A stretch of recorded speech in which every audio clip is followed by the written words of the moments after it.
जय गुरु जी। जय गुरु जी। गुरु जी को प्रणाम। सारी संगत को मेरा नमस्कार। गुरु जी का लाख लाख शुक्राना। गुरु जी हमें ये मौका देते हैं कि हम गुरु जी के सत्संग में आ पाए, सत्संग घर में करा पाए, लंगर प्रसाद ले पाए, चाय प्रसाद ले पाए। हमारी कोई औकात नहीं। गुरु जी जिसको जहाँ जब चाहते हैं वो आ पाता है, और ये सब गुरु जी की कृपा होगी। बड़ा अजीब लगता है सब चीज़ों को देखते हुए। अब वो आंटी अपना सत्संग कर रही हैं और वो सारी चीज़ें मेरे साथ भी हुई। मुझे बोला गया था कि आप मोरे शहर के जाओ, वहाँ से फोटो खरीदो। मेरी भी निगाह प्राइस के ऊपर थी, ये तो अफोर्ड ही नहीं कर सकते।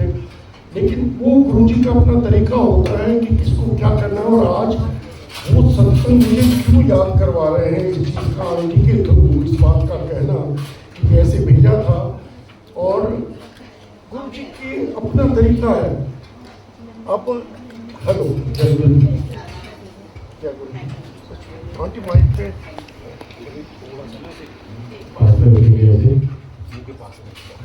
जय गुरु जी। अब जय गुरु जी। कल जय गुरु जी। आप बोलिए वो अपने पकड़ लेगा आपकी। जय गुरु जी। कल सब माइक। जय गुरु जी। सॉरी। आज वैसे जब मैं नीचे आ रहा था थोड़ा सा लेट हो गया। ट्रैफिक बहुत ज़्यादा था, बहुत बुरा हाल था ट्रैफिक का। फिर भी खैर गुरु जी टाइम से थोड़ा सा लेट लाए, लेकिन पहुंच पाया मैं 10 मिनट लेट। छतरपुर और ये एरिया तो बिल्कुल आई डोंट नो क्या, बड़ा अजीब था। लेकिन हाँ, एक मन में ख्याल ये आ रहा था कि 27 तारीख कल थी और 27 मई को लास्ट सत्संग हुआ था, गुरु जी ने अटेंड किया था। और लकीली और whatever word one would say I was there that day. उस दिन मैं वहाँ था। और 31 को 2007 की बात बता रहा हूँ, मेरा एक प्रोजेक्ट था, उसके लिए मुझे कलकत्ता जाना था। मैं सुबह सुबह कलकत्ता गया और नेक्स्ट मॉर्निंग सुबह मुझे मैसेज आया दिल्ली से और पता चला। मुझे नहीं पता था कि मैं गुरुजी से इतना कनेक्टेड था। I did not know. उस दिन जब सुबह सुबह मुझे मैसेज मिला, I was staying in hotel, I started crying. मैं बहुत रोया, लगा जैसे मेरे ऊपर से मेरी छत हट गई। एंड आई बिलीव मी, मेरा कोई ऐसी फीलिंग नहीं थी पहले कि मैं गुरुजी से इतना कनेक्टेड हूँ। जाता था, अच्छा लगता था। मैंने उन्हें भगवान नहीं समझा था, ये था कि इनके अंदर शक्ति है, जो चीज़ है। लेकिन उस दिन ये जो फीलिंग आई और उसके बाद में धीरे धीरे जिस तरह से मैं जुड़ता चला गया, ये आप सब भी एक्सपीरियंस करते हैं फ्रेंकली स्पीकिंग, जो बाद में भी आए हैं, पहले आए हैं। We all get connected with Guruji. उनका अपना तरीका होता है। शुरू में सबको बहुत अजीब लगता है, डिफरेंट लगता है कि हम किस दर पे आ गए, क्या जगह है, ना पंडित, ना पुजारी, ना चढ़ावा। दिखावा लगता है कि यहाँ पे तो सब लोग अपने मिरेकल्स बताते रहते हैं, हमें ये मिल गया, वो मिल गया। अब आंटी ने सत्संग किया, मैं ये वाला सत्संग इसलिए नहीं करा करता था कि गुरुजी ने बोला क्या कह दिया, बेटे की तबीयत बहुत ख़राब है, ठीक नहीं हो रही है। मुझसे बोले जा, मेनका गांधी वाला वो कार्ड मुझे लिख के दिया। मौर्य शेल्टर में जाके वहाँ लिथोग्राफ्स की वो थी, फोटोग्राफर्स अपने अच्छे फोटोग्राफ्स की 4-4, 5-5 कॉपी करवा लेते थे। उनकी एग्जीबिशन होती थी और वो मेनका गांधी ने वो अरेंज करी थी वो। तो गुरुजी ने बोला उसमें जा, वहाँ से वो ले ले। लगा तो बड़ा अजीब सा कि भाई गुरुजी कह रहे हैं कि तू जाके वहाँ से एक फ़ोटो ले ले। फ़ोटो लेने से क्या बेटा ठीक हो जाएगा। बट बिलीव मी, वहाँ जाके सारा देखा, जो मैं अफोर्ड कर सकता था उतनी मैंने वो ले ली। वो ला के मैंने घर में लगा ली। एंड माई सन, जिसको फीवर उतर ही नहीं रहा था, डॉक्टर्स को लगा कि शायद इसको ट्यूबरकुलोसिस का कुछ हिंट है, उसकी दवाई तो देनी शुरू कर दी थी, लेकिन वो ठीक नहीं हो रहा था। उस दिन के बाद से he started improving and he got alright. अब बात तो उससे हुई, लेकिन इस बात को मैं किसी और को बोलूं तो लगता था कि ये टोटका है, कि भाई बोल दिया, ये तो वही हो गया। उन्होंने कह दिया कि बाबा ये खाते हैं टीवी पे जाके अपना ये समोसा खा ले या गोलगप्पे खा ले, तो ठीक हो जाएगा। मगर गुरु जी वाली बात ही हो जाएगी, लोग कहेंगे ये तो उसी तरह के गुरु हैं। तो इस सत्संग को मैं शेयर नहीं करता था। लेकिन इस सत्संग के पीछे रीज़न, जैसे आंटी ने भी बताया, वो यही था कि गुरुजी ने किसको मीडियम बना के किसके थ्रू उस पैसे को किसके पास भेजना है। वो उसके पास जाना था, वो मेरा देना बाकी था। इसका जो देना है वो आपका किसी ना किसी तरीके से ज़रिए से निकलेगा, चाहे डॉक्टर के पास जा रहा है, लेकिन जब गुरुजी के पास हम आ गए, गुरुजी उसको ठीक ज़रिए पे ठीक जगह भेज देंगे उस पैसे को। And that's what has happened there that day जब ये चीज़ हुआ। तो गुरुजी के पास में अब ऐसा है, अब तो ये फील होता है कि हम सब के साथ में एक ज़िंदगी हमारी थी जो हम गुरुजी से जुड़े तब, और एक दूसरी ज़िंदगी हम जो जी रहे हैं जब से हम गुरुजी के पास आए हैं। ऑल ऑफ अस, चाहे कोई कल जुड़ा है उसने एक डिफरेंट एक्सपीरियंस किया है, किसी ने 20 साल हो गए, 30 साल हो गए, जितना भी टाइम हो गया, frankly speaking we all can say कि एक वो अलग ज़िंदगी थी और एक ये डिफरेंट ज़िंदगी है जब से गुरुजी तो हमारी लाइफ में पता नहीं कब से है, लेकिन गुरुजी ने अपने आप को रिवील अप किया हमें नज़रिया ऐसा दिया कि अब हम उन्हें पहचानने लगे, उन्हें फील करने लगे, और हमने अब तक जिसको माना था अब हमें रियलाइज़ हो गया कि उसने हमारा हाथ लाके इनके हाथ में दिया, जिसको भी अब तक माना था। आंटी ने बताया, राम शर्मन की बात बताई कि मैं वहाँ जाती थी, मेरा आर्य समाज का बैकग्राउंड था, कभी किसी चीज़ में बिलीव ही नहीं करना था कि किसी मंदिर में जाना है, मुझे नहीं थी फिर बिल्कुल भी, क्यों घर के अंदर तो हवन हुआ करता था। और उसके बाद और मेरा प्रोफेशन है होटेलियरिंग का, उसमें भी मैं शेफ था, नॉन वेज बनाना सिखाना, I work in different country. उसके बाद में मैं एक गुरु के पास चला जाऊंगा और उसका होकर रह जाऊंगा, नोबडी कुड बिलीव, मैं खुद ही नहीं बिलीव कर सकता था, भला ऐसा कैसे हो सकता है कि अगर आप किसी रिलीजियस जगह पे जा रहे हो, सबसे पहले चीज़ कहेंगे नॉन वेज छोड़ दो, ड्रिंक नहीं करोगे, ये चीज़ें नहीं करोगे, यहाँ आए, यहाँ इस तरह की कोई चीज़ ही नहीं है। एक बिल्कुल बहुत एक अजीब चीज़ थी। गुरुजी कहा करते थे मैं ओम हूँ, मैं लाइट हूँ, मैं लाइट में से आया हूँ, लाइट में चला जाऊँगा। नहीं समझ आती थी इस बात का। बोला गुरुजी सामने बैठे हैं, अच्छे कपड़े पहन रखे हैं, नाइकी के शूज पहन रखे हैं, गोल्डन वॉच हाथ में लगी हुई है, अच्छे जिसको देखो बड़े बड़े लोग इर्द गिर्द सारे बैठे हुए हैं, ये गुरुजी क्या कह रहे हैं कि मैं ओम हूँ, मैं तो लाइट में से आया हूँ, लाइट में चला जाऊँगा। बहुत टाइम लगा।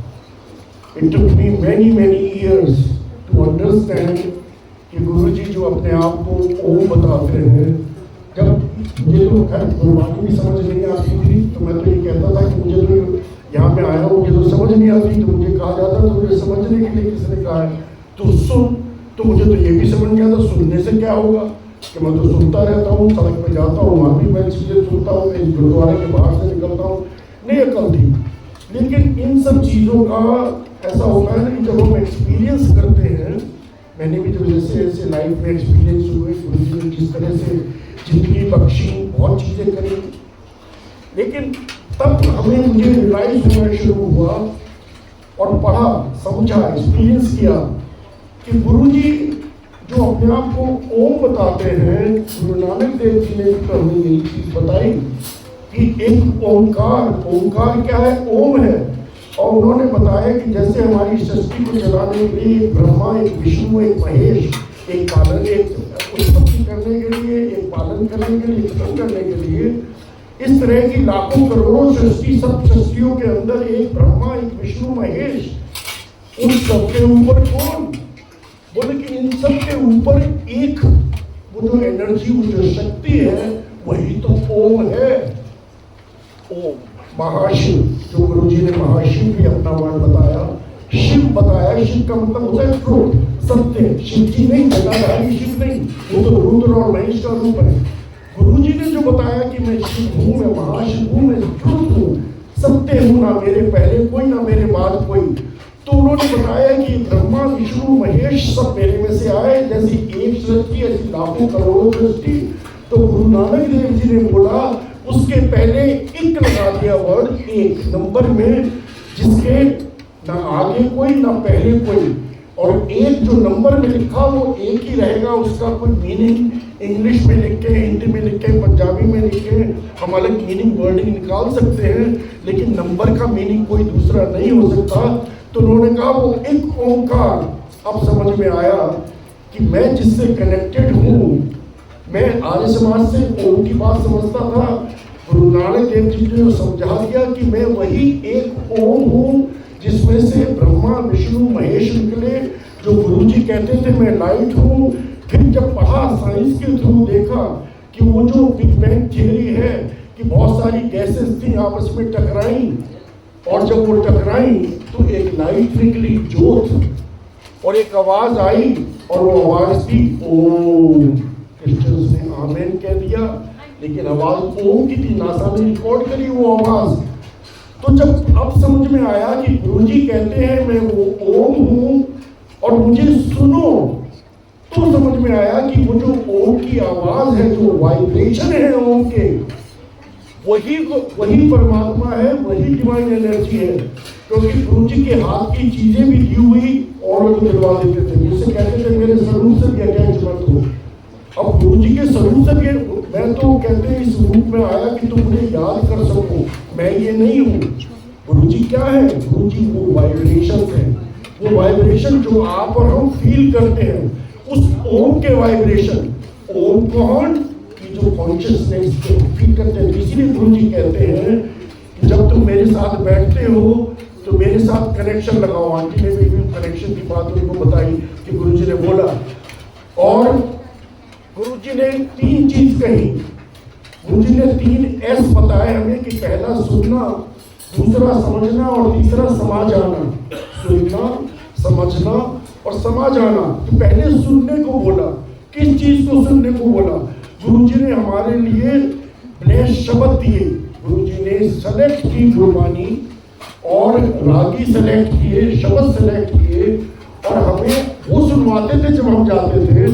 तो गुरुजी कहते थे सुनो, जैसे मुझसे कहा तुम सुनो, और मैं सोचता था सुनने से क्या होगा। तो पता चला कि धीरे धीरे वो पंजाबी भी समझ में आने लगी, गुरबानी समझ में आने लगी।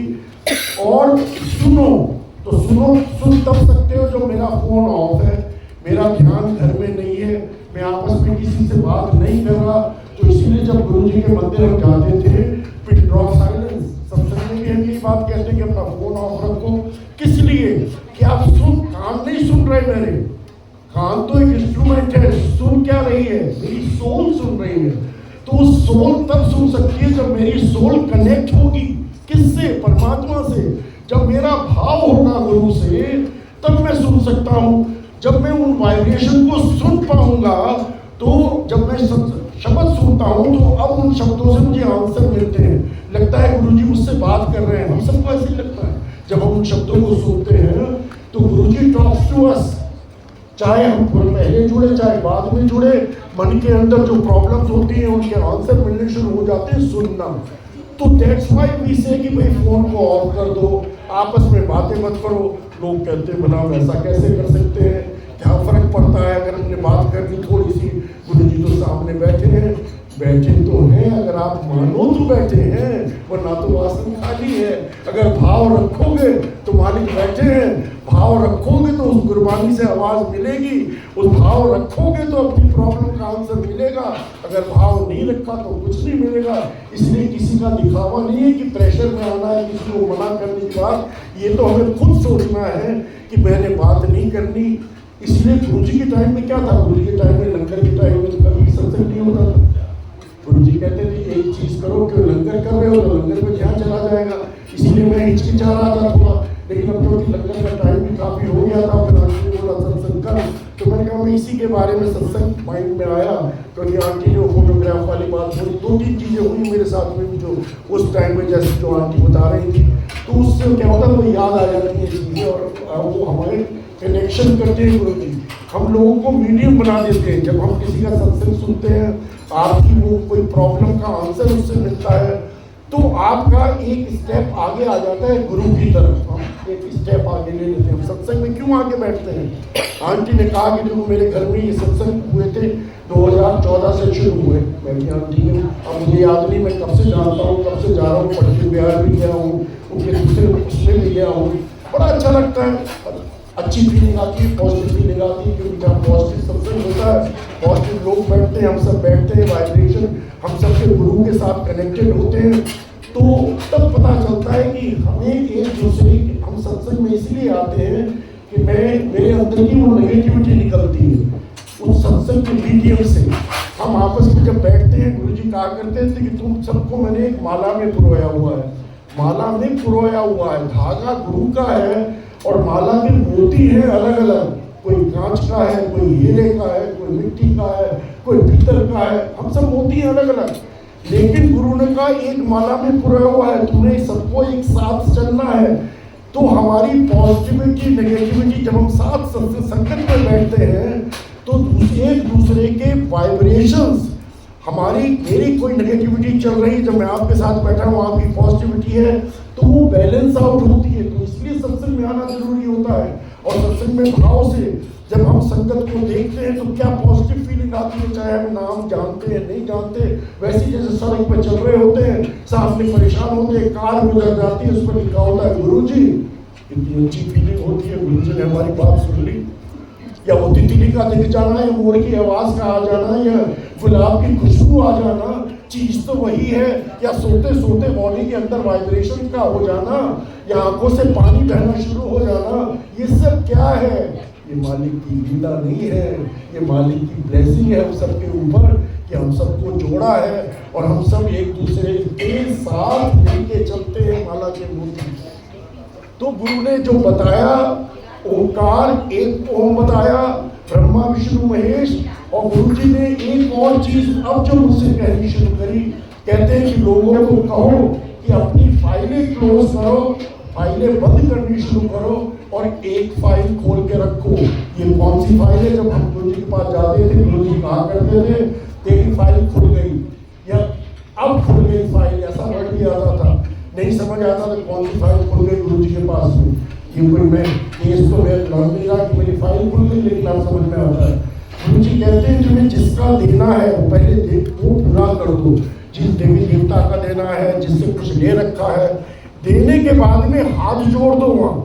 अब तक जिसके पास में भी, रामचंद्र में आंटी गई, मैं आर्य समाज में गया, कोई हनुमान जी को मानते हैं, कोई साईं बाबा को मानते हैं। गुरु जी ने हम सबको जिसको माना उस रूप में दर्शन दिए, पहली बार उस रूप में दर्शन दिए। और अब गुरु जी कहते हैं कि बार बार भटकते नहीं रहना है कि आप इधर भी जाओ उधर भी जाओ। कहते गुरु जी ने थोड़ी मना किया, हाँ गुरु जी ने मना नहीं किया, बोलो हम केदारनाथ भी चले जाते, सब जगह जाओ, अच्छी बात है, याद गुरु को ही करना है। लेकिन गुरु कहते हैं अपनी फाइलें क्लोज कर दो, वहाँ जाओ, जो देना है दे आओ, उसके बाद में हाथ जोड़ के थैंक यू कह दो उनका कि मेरी आपकी जर्नी पूरी, थैंक यू, शुक्राना कि आपने मेरा हाथ लेके ऊपर दे दिया मालिक के हाथ में, गुरु जी के हाथ में। जैसे जैसे मेरी फाइलें बंद होंगी हम देखेंगे कि हमारा सुकून मिलना ज़्यादा शुरू हो जाएगा। हमारी मन के अंदर जो भटकाव होता रहता है, भला मैं ऐसे कैसे कर दूं, ये अंगूठी तो पुखराज मुझे उसने पहनवाई थी, उतार दूंगी तो पता नहीं क्या होगा, ये लोहे का रिंग मैंने पहन रखा है, ये जो मंडे का फास्ट मैं रखते हूँ या मैं थर्सडे का फास्ट रखते हूँ, साईं बाबा में क्या बुरी बात हो गई। गुरु जी ने तो साईं बाबा में दर्शन कितने को दे रखे हैं, मुझे भी दे रखे हैं।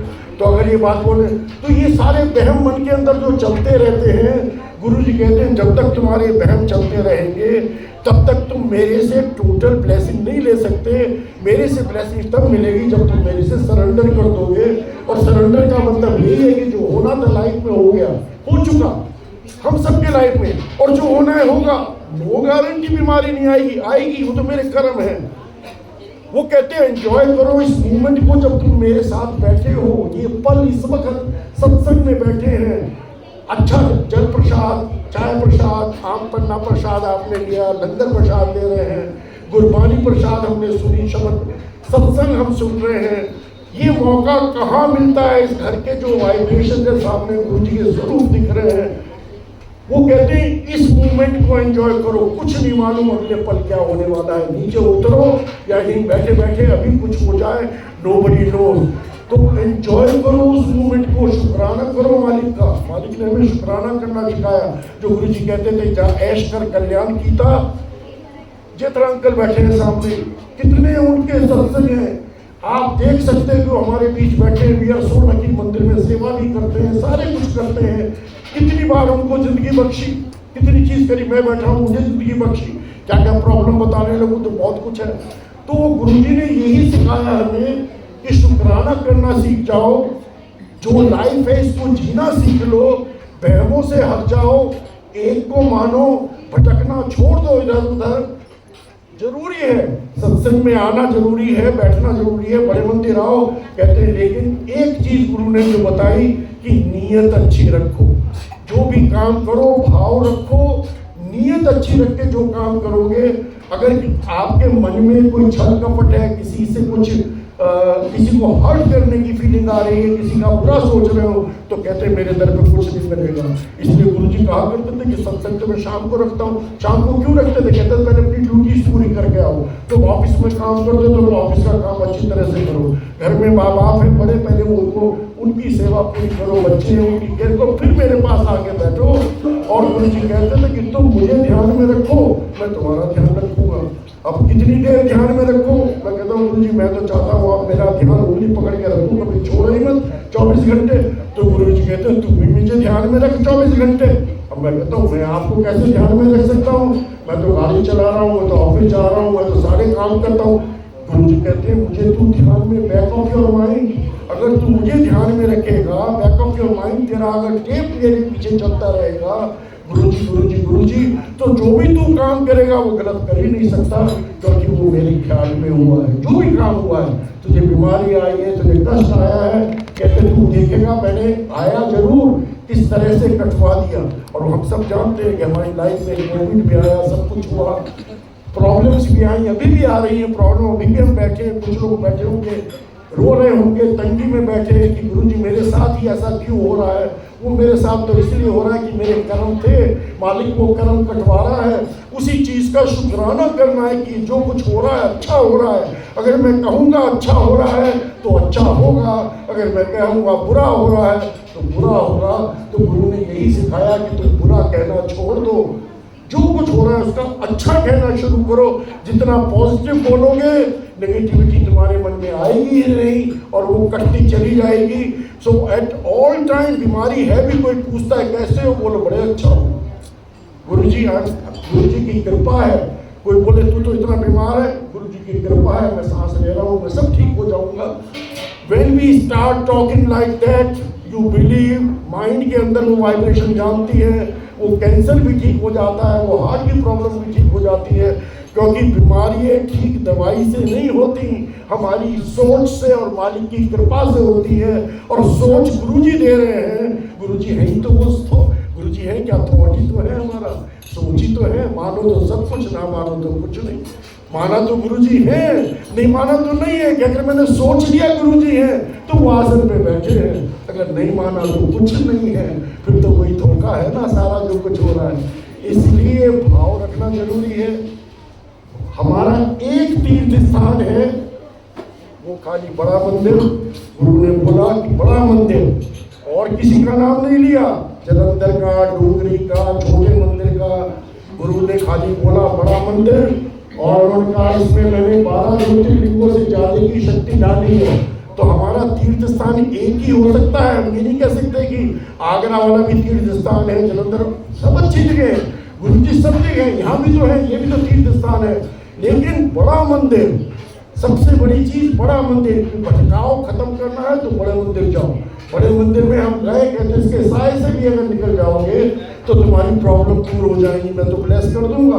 और वो हम सब जानते हैं कि अगर मंदिर बंद भी है, बाहर भी चले गए, अब बड़े मंदिर जाते हैं, बड़े फंक्शन में भी लोग कहते हैं कितनी भीड़ थी, हम कहते हैं जय गुरु जी, भीड़ कैसी, कितनी संगत थी।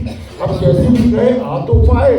तो मेन चीज यही है कि एक दर हमारा बड़ा मंदिर, कभी हमें मन में शक नहीं लाना। गुरुजी ने बोला ना मेरे पहले कोई ना बाद कोई, हाँ गुरुजी ने जन्म लिया।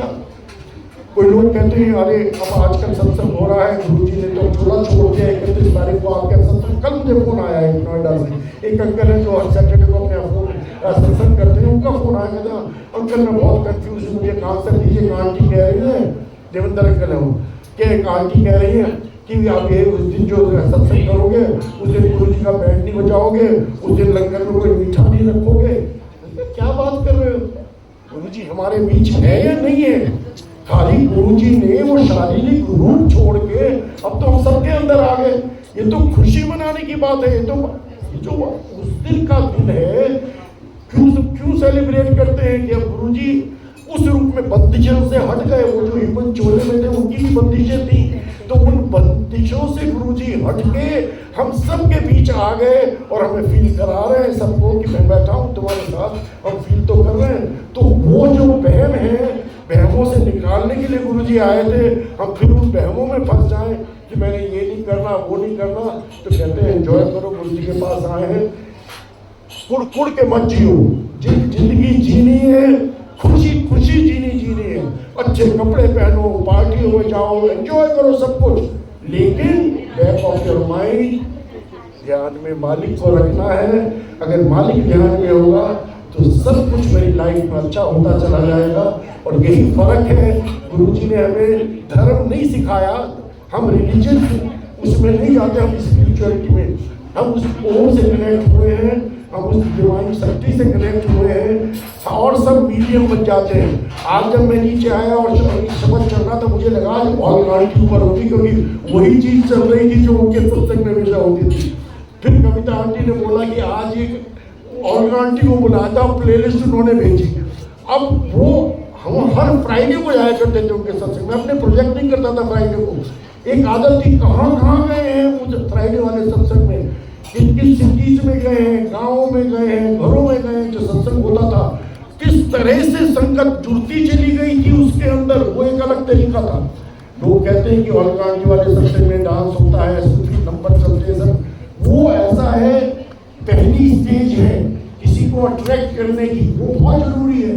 उसके बाद में फिर आप धीरे धीरे रियल गुरबानी से जुड़ते हो। उसके बाद में आपको उन सत्संगों में जाना अच्छा लगता है जहाँ पे एक पॉजिटिविटी अलग होती है। तो गुरुजी का भी तरीका ये है, शुरू में सूफी म्यूजिक, डांस, लंगर, ये वो चीज़ें सारी अच्छी लगती हैं, लेकिन गुरुजी कहते हैं स्टेप ऊपर लेते चले जाओ, जैसे फाइलें अपनी बंद करते चले जाओ।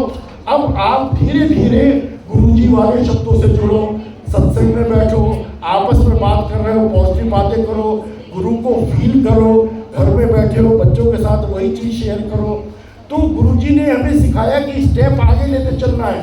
अगर आप एक जगह अटक गए जहाँ से शुरू हुए थे, अगर मैं सोचूं पहले दिन गुरु से कैसे जुड़ा था, मैं वहीं बैठ जाऊं तो मैं वहीं बैठा रह जाऊंगा। नहीं, जर्नी है, गुरुजी हमारी उंगली पकड़ के आगे लेके जा रहे हैं, अपने साथ लेके जा रहे हैं, and we are learning every day. जब तक हम मरेंगे, जब तक हम छोड़ेंगे, जब तक हम गुरुजी में अपने पास मिला लें, उस दिन तक हम सीखते रहेंगे। तो मालिक का शुक्राना करते रहना है, गुरुजी के पास में आते रहिए, बैठते रहिए। मिरेकल्स बहुत हैं, मैं अपने गिनवाने लगूंगी, वो सत्संग कहने बताना शुरू करूँगा, बहुत हैं, वो यूट्यूब पे आप सुन सकते हैं, लोगों ने डाल रखे हैं। मेन चीज़ खाली यही है कि गुरुजी को पहले जानो, एक्सपीरियंस करो, और जब एक्सपीरियंस कर लो फिर इधर उधर भटको मत, टेक योर टाइम, मत उतारो अंगूठियों को, मत उतारो धागों को, लेकिन जब फील हो जाए कि भाई ये है और ये चाहते हैं, ये कहते हैं कि बहमों से हट जाओ, अब हटना पड़ेगा। अगर आप बोलोगे नहीं मैं वो भी रखूंगा और ये भी रखूंगा, वो काम भी करूंगा, ये काम भी करूंगा, कहते हैं कि क्रिकेट के मैच में फुटबॉल के रूल नहीं चलते। अगर गुरु को माना है तो गुरु की भी माननी पड़ेगी।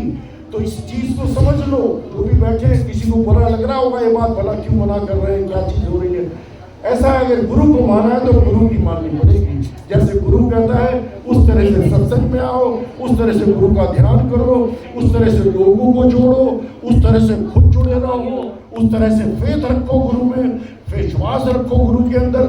जब हम विश्वास रखते हैं तो गुरु हर वक्त हमारे साथ होता है। जय गुरु जी, शुक्राना गुरु जी, बहुत बहुत शुक्राना संजय जी।